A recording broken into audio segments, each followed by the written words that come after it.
All right, Noob here, ready to talk some Last of Us action because Z has given up on the show and he is done raging.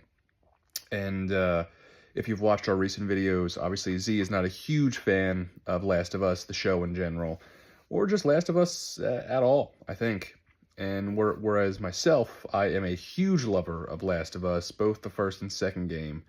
And I have now taken over the duties of talking about each episode. So we have got the third episode, or the fourth episode? Fourth episode, day one in Seattle.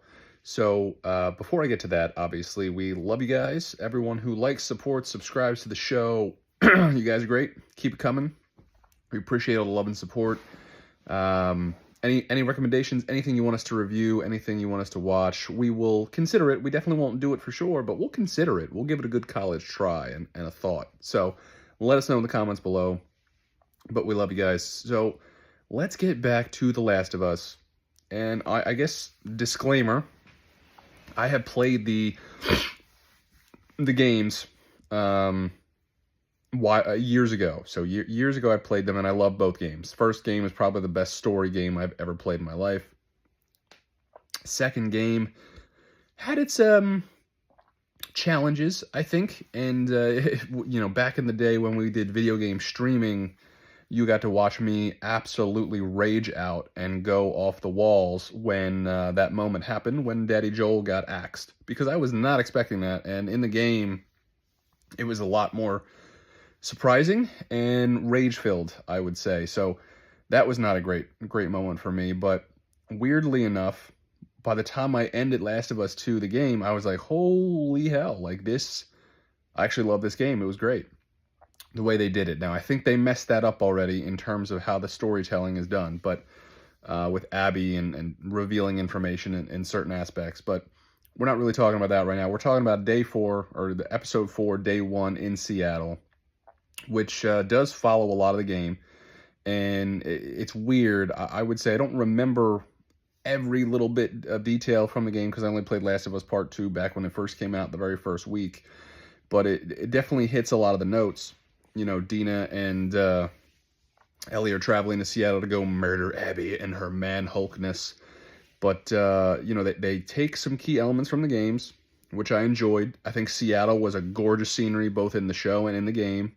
The one optional thing I think that they made sure to put in the game was her guitar playing scene. So that was not actually a direct story that had to be done in the game. It was an optional thing you could kind of find along the way, where this is obviously a very pivotal moment in the episode. I thought that was done great.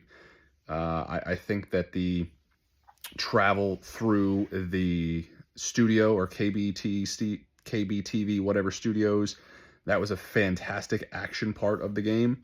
And especially with the bodies hanging and all that stuff, like that was taken directly from the game. I thought that from a gameplay perspective was a fantastic part, and then they took it. It's a little quicker in this, if I remember correctly, but it was still a fantastic thrill ride of a part of an episode. And then the escape, and it seems like, and I don't really remember this for sure, they're kind of plowing through a lot of the game story quickly, but then also this story of the game is supposed to be breaking up into 2 seasons, and I think I know where they're going to stop. I don't know for sure, but I have a good idea of where they're going to stop. But they're moving through pretty quickly, especially if you're trying to get 2 seasons out of it. So it's a weird thing where it feels like it's a slow episode, and these couple episodes have been pretty slow since Daddy Joel got the axe.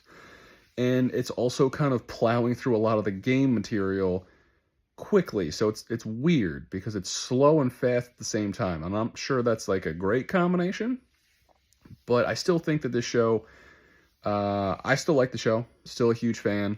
I think the ratings obviously are taking a bit of a hit. The review bombers, rightfully so, are a little upset, just like I was back in the day when the game happened.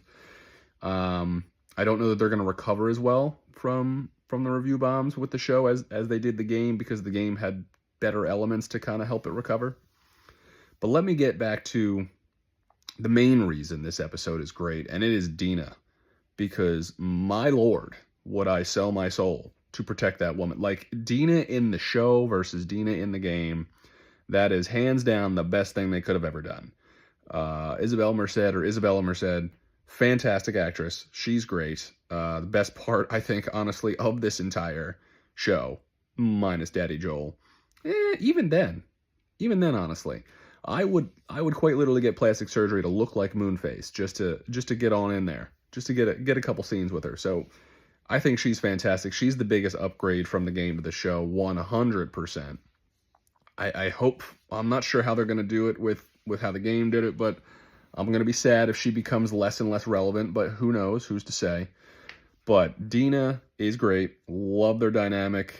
Makes no sense that this Ellie would get that Dina, but whatever, man, miracles happen.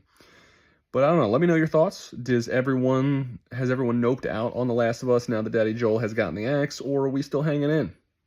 Were we a fan of the games, or were we not? I'm not sure. I love the games, still like the show, still going to keep watching, and keep reviewing. I don't know, we'll see. Anyway, you guys, we love you. Until then, we're on to the next episode.